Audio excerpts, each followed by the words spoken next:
સુરતની રાંદેર પોલીસ દ્વારા ગુનાખોરી છોડી ગુનેગારોને સમાજના મુખ્ય પ્રવાહમાં લાવવા માટે અવેરનેસ કાર્યક્રમ યોજાયો હતો। સુરતની રાંદેર પોલીસ દ્વારા વિવિધ પ્રકારના અવેરનેસના કાર્યક્રમો યોજવામાં આવી રહ્યા છે, ત્યારે રાંદેર પોલીસ દ્વારા લોકોને ડ્રગ્સ, ગાંજો સહિતના નશાકારક પદાર્થોથી થતા નુકસાન અંગે માહિતી આપવાની સાથે સાથે છરી, ચપ્પુ, તલવાર જેવા ઘાતક હથિયારો ન રાખવા અંગે માર્ગદર્શન આપી સૂચન કરી તેઓને ગુનાખોરી છોડી સમાજના મુખ્ય પ્રવાહમાં લાવવા અપીલ કરી હતી।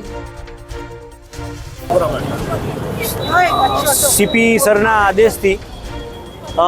સમગ્ર સુરત સિટીની અંદર એક અભિયાન ચલાવવામાં આવ્યું છે અને અભિયાનની અંદર જે પણ એવા સ્પોટ છે, ધારો કે અમે રાંદેર પોલીસ સ્ટેશનની વાત કરીએ તો રાંદેર પોલીસ સ્ટેશનની અંદર બાપુનગર અને સુભાષનગરની અંદર ગુનાહિત પ્રવૃત્તિઓ કરતા હોય એવી જગ્યાઓએ અમે સ્પોટ પહેલેથી નક્કી કરી અને એ લોકોને અવેર કર્યા છીએ કે તમારી જોડે જો ઘરમાં છરી, ચપ્પા, રેમ્બો, તલવાર કે આવું કંઈ પણ હોય તો એ તમે સત્વરે એ નાશ કરો એનો, અથવા પોલીસ એના ઉપર કડકમાં કડક પગલાં લઈ અને ગુનો દાખલ કરશે। એ સિવાય ડ્રગ્સ, ગાંજો આવી કોઈ પણ વસ્તુઓથી કોઈ પબ્લિક સંકળાયેલા હોય, કોઈ પણ માણસો, તો હવે તમે આગળ આવો અને તમારું નામ નહીં આવે એની ખાતરી સાથે અમે એ લોકોને કીધું છે અને અમારો નંબર આપ્યો છે કે તમે અમને આવા બધા પ્રવૃત્તિઓ જે કરતા હોય એના માટે અમને ફોન કરી અને અમને જાણ કરો।